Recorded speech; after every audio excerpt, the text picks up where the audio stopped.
श्री सीताराम श्री रामचरितमानस बालकांड दोहा क्रमांक 105। सिद्ध तपोधन जोगी जन सुर किन्नर मुनि ब्रंदि सीताराम। बसहि तहा सुकृति सकल से वहीं शिव सुकुकंदि सीताराम। मंगल भवनि अमंगल हारी द्रवहु सुदशरथ वज्र बिहारी। सीताराम जय सीताराम। सिद्ध तपस्वी योगीगण देवता किन्नर और मुनियों के समूह उस पर्वत पर रहते हैं। वे सब बड़े पुण्य आत्मा हैं और आनंद कंद श्री महादेव जी की सेवा करते हैं। हरिहर विमुख धर्म रति नाही ते नर तहाँ सपने हो नहीं जाई। तही गिरि पर बट बिटप विशाला नित नूतन सुंदर सब काला। सीताराम जय सीताराम। जो भगवान विष्णु और महादेव जी से विमुख हैं और जिनकी धर्म में प्रीति नहीं है, वे लोग स्वप्न में भी वहाँ नहीं जा सकते। उस पर्वत पर एक विशाल बरगद का पेड़ है जो नित्य नवीन और सब काल 6 ऋतुओं में सुंदर रहता है। त्रिविधि समीर सुशीतली छाया शिव विश्राम बिटप श्रुति गाया। एक बार तही तरह प्रभु गयऊँ तरु बिलो की उर अति सुख भयऊँ। सीताराम जय सीताराम। वहाँ तीनों प्रकार की शीतल मंद और सुगंध वायु बहती रहती है और उसकी छाया बड़ी ठंडी रहती है। वहाँ शिव जी के विश्राम करने का वृक्ष है जिसे वेदों ने गाया है। एक बार प्रभु शिव जी उस वृक्ष के नीचे गए और उसे देखकर उनके हृदय में बहुत आनंद हुआ। निज करडासी नागरि पुछाला बेटे सहज ही शंभु कृपाला। कुंद इंदु दर गोर शरीरा भुज व्रलंब पर परिधन मुनि चीरा। सीताराम जय सीताराम। अपने हाथ से बागंबर बिछाकर कृपालु शिव जी स्वभाव से ही बिना किसी खास प्रयोजन के वहाँ बैठ गए। कुंद के पुष्प चंद्रमा और शंख के समान उनका गौर शरीर था। बड़ी लंबी भुजाएं थी और वे मुनियों के से वलकल वस्त्र धारण किए हुए थे। तरुण अरुण अम्बुज सम चरना नख दुति भगत हृदय तम हरना। भुजग भूति भूषण त्रिपुरारी आननु सरद चंद छबिहारी। सीताराम जय सीताराम। उनके चरण नए पूर्ण रूप से खिले हुए लाल कमल के समान थे। नखों की ज्योति भक्तों के हृदय का अंधकार हरने वाली थी।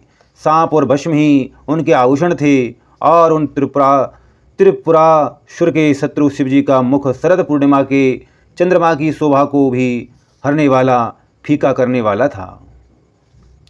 जटा मुकुट सुर सरित सिर लोचन नलिन विशाली। सीताराम नीलकंठ लावण्य निधि सोबाल विधुभाली। सीताराम मंगल भवनि अमंगल हारी द्रवहु सुदशरथ वज्र बिहारी। सीताराम जय सीताराम। उनके सिर पर जटाओं का मुकुट और गंगा जी शोभायमान थी। कमल के समान बड़े बड़े नेत्र थे। उनका नील कंठ था और वे सुंदरता के भंडार थे। उनके मस्तक पर द्वितीया का चंद्रमा सुशोभित था। बैठे सोह काम रिपुके से धरे शरीर संतर सूजे से। पार्वती भल अवसरु जानी गई शंभु पहि मातु भवानी।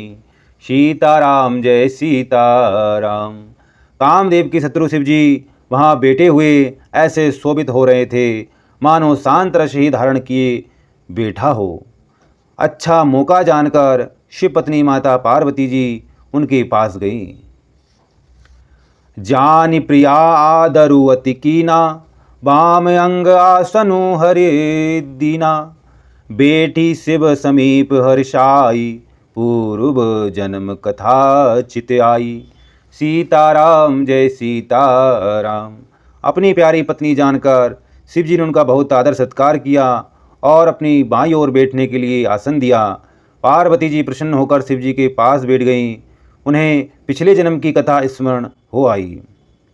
पति ही हेतु अधिक अनुमानी बिहसी उमा बोली प्रियवानी। कथा जो सकल लोक हितकारी, सोई पूछन चह सेल कुमारी। सीताराम जय सीताराम। स्वामी के हृदय में अपने ऊपर पहले की अपेक्षा अधिक प्रेम समझकर पार्वती जी हंसकर प्रिय वचन बोली। याज्ञवल्क्य जी कहते हैं कि जो कथा सब लोगों का हित करने वाली है, उसे ही पार्वती जी पूछना चाहती हैं। विश्वनाथ मम नाथ पुरारी, त्रिभुवन महिमा विदित तुम्हारी।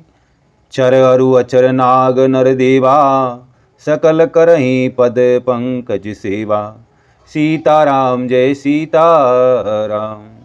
पार्वती जी ने कहा, हे संसार के स्वामी, हे मेरे नाथ, हे त्रिपुरासुर का वध करने वाले, आपकी महिमा तीनों लोकों में विख्यात है। चर अचर नाग मनुष्य और देवता सभी आपके चरणों की सेवा करते हैं। प्रभु समर्थ सर्वज्ञ शिव, सकल कला गुण धाम सीताराम। जोग ज्ञान वैराग्य निधि, प्रणत कल्प तरुणाम सीताराम। मंगल भवने अमंगल हारी, द्रवहु सुदशरथ अजिर बिहारी। सीताराम जय सीताराम।